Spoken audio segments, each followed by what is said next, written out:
We all want to live happier and more fulfilled lives, right? And so today we are going to be sharing 5 things that you really should get rid of if you want to be happy. Hi, I'm Joseph. And I'm Tasha with One Big Happy Life, and we help you find balance, build wealth, and live happy. Everything that you need to create the life that you want. So, you heard it right. The 5 things that we're going to reveal today will help you be so much happier. I really think so, honestly. And I mean, I was obviously kidding, but but these are seriously big issues that I think that tackling them can make it a lot easier to feel more relaxed, which can just then equate to being happier a lot easier. Okay, so number one, not caring about what other people think.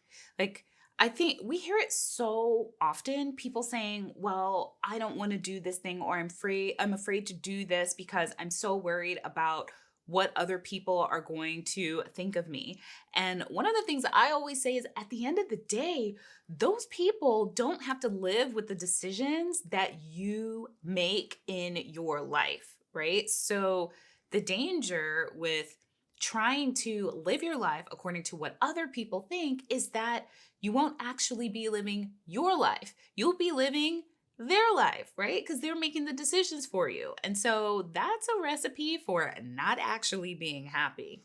Yeah, or like if you're going to be taking people's advice, you're going to be living some kind of generic, stereotypical, what you think you're supposed to be living life. And of course, really, our friends and our family who actually love and support us, they care about us being happy and, somewhat successful and stable in life way more than they care about what exactly it is that we end up doing or how we're living our life. Well, so in theory, right? Well, Like if you are lucky, those are the people that you have around you. People that really just care about you being happy and your happiness. But the truth is, we might also have people around us who aren't actually putting our holistic happiness first, right? Like we might have parents who care more about us being a certain type of child or having a certain type, like a predefined version of success that they can use to kind of brag to their friends about. And if we don't align with that, well, they kind of look at us like, well, your life is a mess. So just be cautious when it comes to giving other people's thoughts too much weight in your own life, especially if you know that there is something calling to you, something that feels very exciting to you that you want to do with your life, and the things that people are telling you are stopping you from moving forward, especially when they're like, vague thoughts about, oh well, that's risky, or so few people do that. Those are just vague fears. Let's get into specifics. Like, let's look at ways that you can actually try to make that thing happen, and if they can give you blow by blow specifics as to like why this isn't going to work for you, maybe because they're already in that industry, they know it really well, still take that with a grain of salt, because you can always be the one that breaks the mold. that's true. Second thing is waiting for happiness to occur at a later date. So saying, okay, now's really tough. I'm going to keep living my life this way. But at the end of it, 5 years from now, it's going to be amazing. That's when I'm going to be enjoying my life. Well, we think that that is not a great way to live your life, because just look at that timeline. So instantaneously, year 5, you think you're going to become happy. But for 5 years, you're accepting that you're kind of not happy, not really enjoying it. And in fact, you're telling yourself that it's hard and saying, no, this part's not going to be great. That is setting yourself up twofold for recipe for disaster, because you're accepting that you're not going to be happy for the time period. And then you're telling yourself that you're not going to be happy in that time period too. So you're reinforcing this negativity for 5 years, or whatever time you think that it's going to be tough. So we would much prefer you act now to look at the things that are going on in your life, that if you don't like, to change them, but also really notice that the life that you're living now should be happy. And this should be Mhm. fun because more life is between these milestones. That's life, not just the milestones. Yeah, and we touched on this when we did that video on the fire movement. And one of the dangers of the fire movement is that people delay actually doing the things that they want to do in life. And they work in a job that they hate for 10 years just so that they can retire early after that. And if you look in the comments, there are so many people that say, well, I'd love to start a business or I'd love to do this or that thing, but I can't because until I'm financially independent. But the truth is, you do not have to wait, right? It's really important to get into the habit of figuring out, well, how can I make this possible for me right now? Because look at us. We have kids, we have debt, we are not financially independent, and yet I took the leap and I left my job, and here I am running our business, making as much or more than I was making in my day job. Technically, I pay myself more than I did when I worked there. And so it's just learning what is possible and how it's possible instead of just accepting that you have to stick this thing out for X number of years in order to be happy at the end. We would much prefer you work on becoming happy right now. Another thing that you should be giving up is money shame. And this is two things, both shaming other people for how they are spending their money, because this is kind of the reverse of you shouldn't care what other people think. Well, you shouldn't be telling other people how to spend their money and how to prioritize their money situation. Personal finance is personal for a reason, and our priorities at any given time are going to be different than anybody else's and different from our own at another point in time. And that's completely okay. And that's how it's going to be always. So don't put anybody down for how they're prioritizing their money. Now, give them advice if they're about to do something that, hey, you've been there and you think, hey, this might be a risky move. Here's some information that maybe you didn't think of, just looking out for you. That's helpful. But don't put them down, make people feel bad for the way that they spend their money. And similarly, don't put yourself down for decisions that you've made in the past or, your current financial situation, because that is something that's temporary. Also, one of the things that we like to point out is, especially the way in personal finance, debt is so vilified, and anything that's not frugality is vilified. It's like it takes away the joy that you should be getting from the purchases that you made in the past. So we'll see a lot of people complain about their student loan debt and like it's this ball and chain. And of course it is, when that's the way that you think about it. If you are thinking that your student loan debt is a ball and chain, it's not a wonder that that student loan debt is going to make you unhappy. If instead you look at it as 4 years of being immersed in an environment where you could focus on your studies, the environment that you chose, the course of study that you chose. And so for that period in time, that was the best choice that you could have made for yourself, given the information that you had. And now you are the person that you are because of those experiences. And so always appreciating your student loans for what it has given you. It allows you to look at your debt in a very different way and to approach creating a debt payoff plan in a way that does not make you feel bad, but is instead sort of solution oriented, future oriented, abundance oriented, instead of being resentful.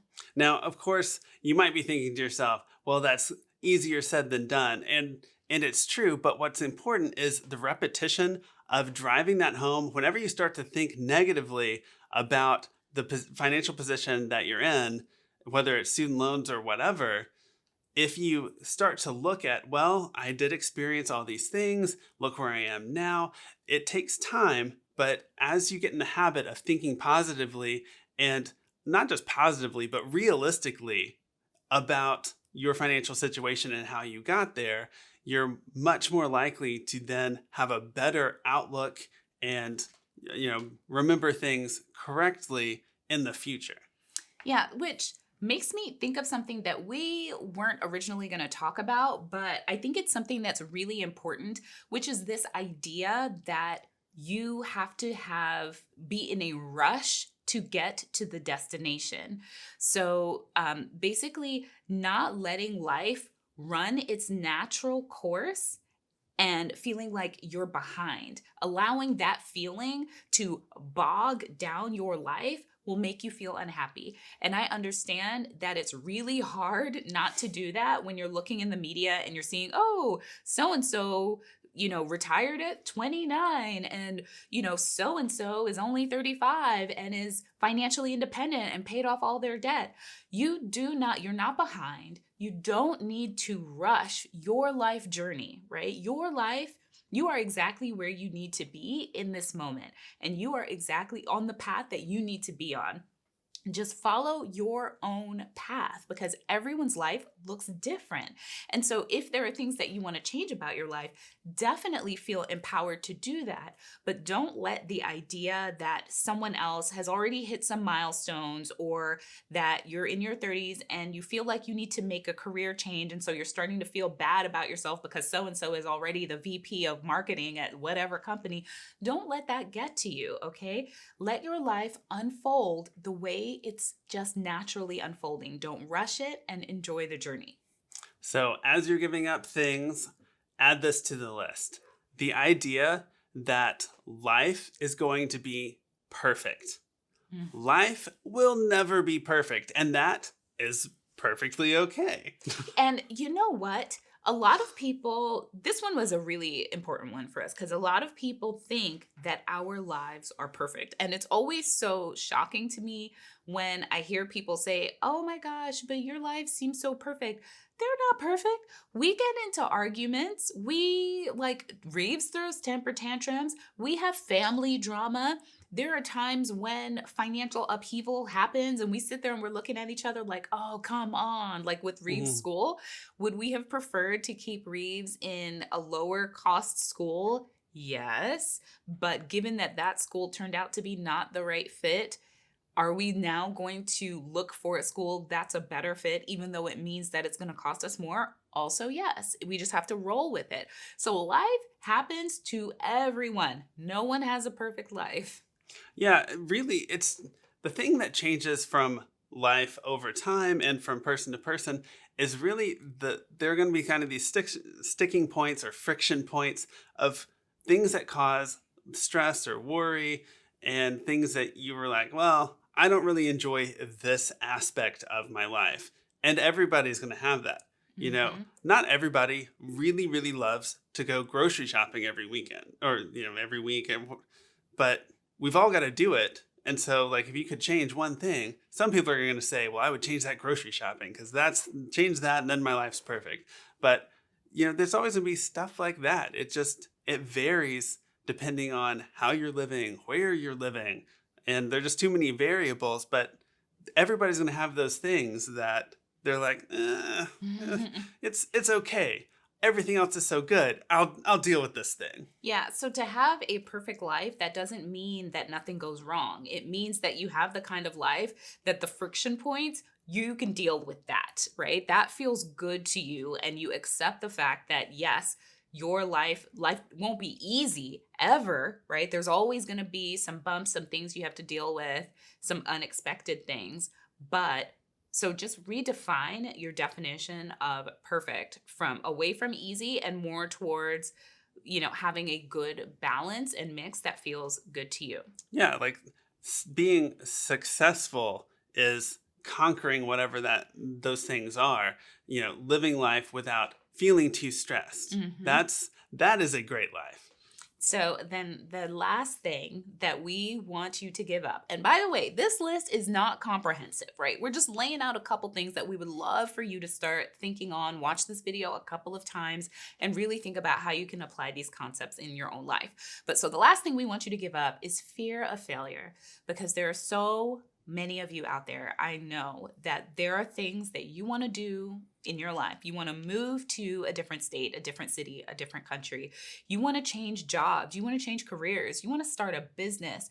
You want to have a baby, regardless of whether or not you have a partner. You want to adopt a kid. Like, there are so many things, these big dreams that you have that you're holding back on because you're afraid that they're not going to work out.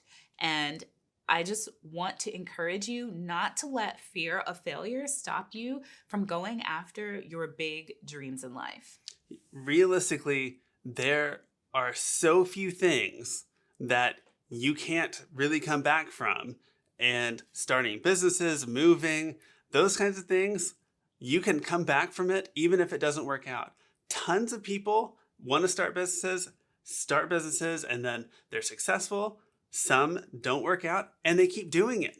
They do it until they get the right fit and it works. I mean, and that happens all over history. Tons of people that we think of as really successful weren't always really successful, and that's perfectly okay. I mean, if you're not pushing those boundaries, you're not advancing anything. You're playing it safe. And everyone that's been very successful, that's gone after these big goals and dreams, will tell you that it was always scary. Every time you are trying something new and putting yourself out there, you are going to feel fear. The key is to learn how to feel the fear, accept the fear, and say, okay, and now I'm going to do this thing anyway. Because for me, I would rather try and fail than look back on my life and know that I was too afraid to do anything, right? So. Yeah, and even if you do fail, that's feedback for getting back up there and trying it again. Because now you know, well, that particular strategy or idea, well, that didn't work last time, let's change it up. And so if you never have those failures, you don't know two things. One, things that you should avoid, but also where to go next. Mm-hmm. So we really hope that these tips help you create a happier, more wholesome, healthy, true to you life.